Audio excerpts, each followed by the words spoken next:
Hey everybody, it's Rapid. Welcome back to the channel, and today we're going to be reviewing the new Israeli premium, the Raam Segol. Now, as a minor preface, I do have the Merkava grind series wherein I go over all of the existing versions of the Merkava in the game of War Thunder, but I do want this to be a standalone video for people that are interested in the Raam Segol, so if you have already seen that series, there might be some repetition. For these videos, I normally like to address the mobility first, but this is also a good opportunity to address something else with the Raam Segol. The Raam Segol has a mine protection kit that will add about 3 tons to the weight, and honestly the mine protection kit really doesn't do much because at this point in the game, obviously there are no mines, so I would highly recommend removing that to increase the overall mobility of the vehicle. This also brings up another interesting point because the Merkava 3C and Merkava 3B both weigh the exact same as the Raam Segol, despite the fact the Raam Segol has a good bit of extra composite armor and some extra upgrades installed. They're all currently listed at 65 tons. The Raam Segol might stay at 65 tons indefinitely, however, it wouldn't shock me if it went up a ton or two in the future.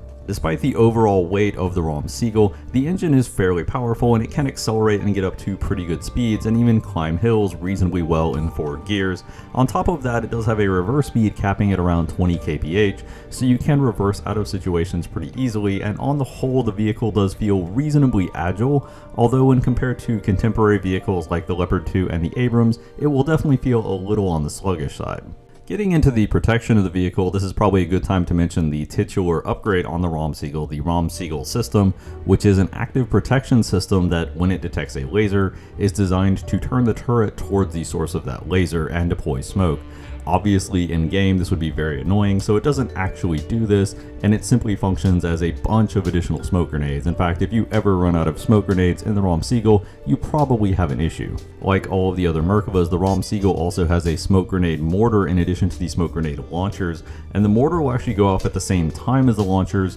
so you'll get a spread of smoke grenades and then you'll have one on a slightly delayed reaction. It doesn't negatively affect gameplay, of course, it's just one of those interesting features that if you see that little puff going off after the main smoke volley, that's what's going on. There's a valid point of discussion in terms of the Raam Segol and the Merkava 3s in general having one of the more interesting survivability characteristics out of the Merkavas, because the Merkava 3s actually have the smallest ready rack out of any of the vehicles in the series at only 6 rounds. What this means in practice is that you will have more ammo in the bins on the left and right side of the rear of the vehicle than most other Merkavas. However, all of this ammo is in armored bins, so it's not really going to be effective by shrapnel. The enemy basically has to hit it directly. On the whole, I didn't notice ammo explosions being that common. However, it is important to note that anybody that's familiar with the 3s will probably aim for these bins because of the high likelihood that there's ammo in them in the 3s in particular. This also brings up the point of the Merkava survivability in that it doesn't rely on raw armor thickness like a lot of other vehicles do. Instead, the Merkava 3s and the Merkava series in general rely on a very weird internal layout, internal compartmentalization, and some very bizarre and janky angles around the turret and the hull that can sometimes allow you to bounce or absorb even some of the most powerful shells in the game. However, this does come with the obvious downside that because you don't have raw armor thickness, you tend to be vulnerable to basically everything you meet, even in a down tier. Or to put it in simpler terms, the Merkavas are never truly vulnerable in that they can always survive anything theoretically, however they're never truly invincible either. You can't confidently push opponents. And of course, it's always important to remember that your driver and engine are in the front of the vehicle, so if you have to round a corner, you probably want to do it as quickly as possible so you don't get your driver and engine disabled where your turret can't return fire. This is a good time to bring up that because your engine and one of your fuel tanks is at the front of the vehicle, it is fairly common even when Merkavas are surviving hits to get set on fire, and to get set on fire quite often. I was set on fire more often in the Merkava series than basically every other tank in the game combined.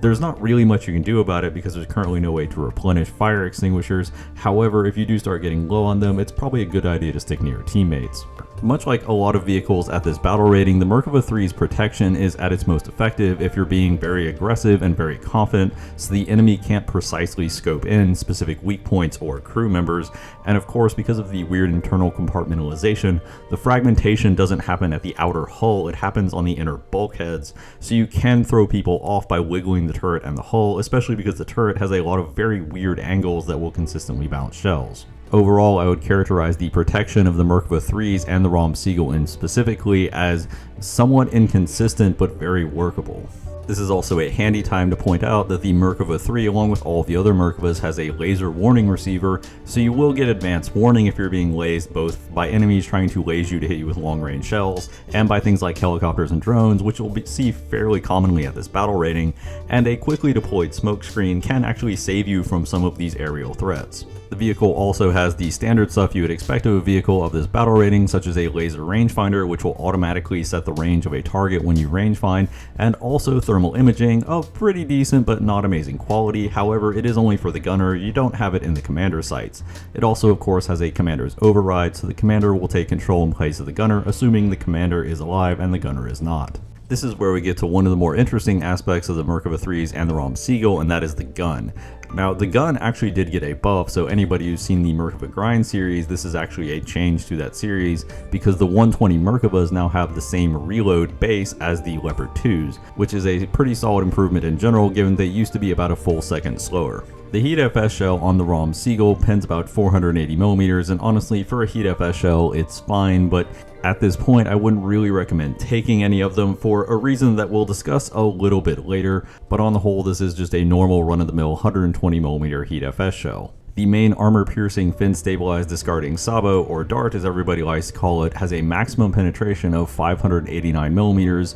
making this essentially a top-tier shell. There are in fact multiple top-tier vehicles that don't have a shell this good, so you can effectively fight anything in the game with this shell, and given that you're at 11.0 and you can see top-tier, that is a pretty useful feature to have. On the whole, I find the shell is pretty good and pretty consistent, at least insofar as any dart is good and consistent. That being said, it's time we need to talk about the funny shell, the Israeli 120mm high explosive timed shell, which has some rather interesting characteristics, and I'm pretty sure it really shouldn't have them, so this might get fixed at some point. So how a timed high explosive shell is supposed to work is that you can either fire it normally like a high explosive shell and it will detonate on contact with a target, or you can set the fuse by using a rangefinder and it will detonate at the distance you set.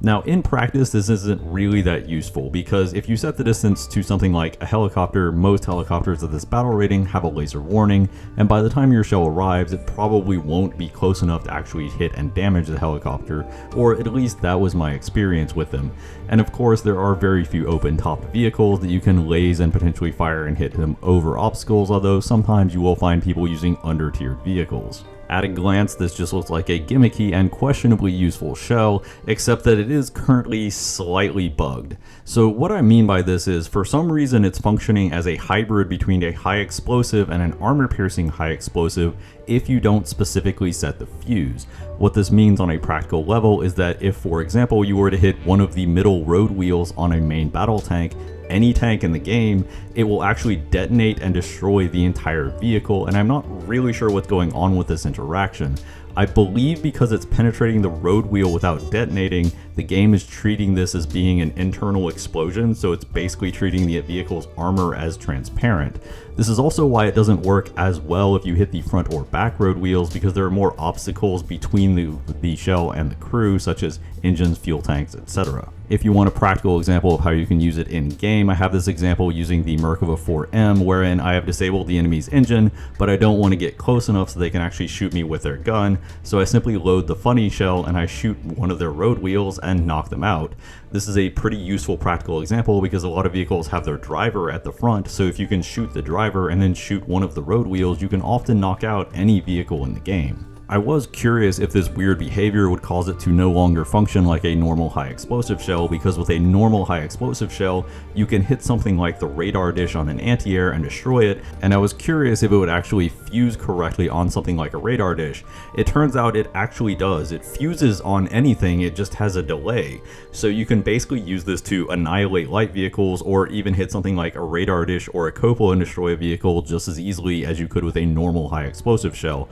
So it's basically just a high explosive shell, but significantly better, and this is the reason why I wouldn't recommend taking out any Heat FS shells right now, because Currently, this timed high explosive shell basically does every job that you can do with a Heat FS shell, but better. The only small quirk is that you can't really use the laser rangefinder with it, because if you use the laser rangefinder to set the distance, the fusing doesn't quite work correctly. The fundamental question when looking at the Raam Segol and trying to determine if it's necessarily worth buying as a premium is how good of a grinder is it, especially compared to other available options such as the Merkava 2D, and the Merkava 2D ends up being a pretty good comparison point because in practice the Merkava 2D and Raam Segol are basically the same vehicle, they're just at different battle ratings. The Raam Segol has better stats but also generally fights tougher enemies, so on the whole they are pretty similar in terms of how they play. The Raam Segol does enjoy a higher reward multiplier in terms of RP, however they have the exact same gold rewards. The big feature that I would note about the Raam Segol and the feature that I noted about the Merkava 3s when I was doing the Merkava Grind series is that the Merkava 3s tend to see a healthy combination of both down tiers and up tiers, so you have a decent amount of variety, and in down tiers they are quite good, but in up tiers they still very much work. The Merkava 2D on the other hand, while it is a very similar performing vehicle, is basically just up tier city. You always see the 10.0 to 10.3 bracket because of how popular vehicles like a lot of the Leopard 2s and the Soviet vehicles are at those battle ratings. It is interesting to look at potential lineups because in terms of the Raam Segol, all you really have is the Merkava 3B and the Merkava 3C. That's basically your entire 11.0 lineup outside of maybe the Kurnos for air support. There really aren't a lot of other great cast options or ground options that are really suitable for that battle rating, especially if you get a max up tier. Whereas the Merkava 2D actually has a decent selection of options to support it, from the Merkava 1B and 2B all the way to the Macbeth, which is still pretty usable around 10.0, 10.3, and of course you have the Ayit and the Zeva D. All that being said, anybody who's watched the Merkava Grind series knows that the Merkava 3s are my favorites out of the Merkava series, and I did end up with about a 65% win rate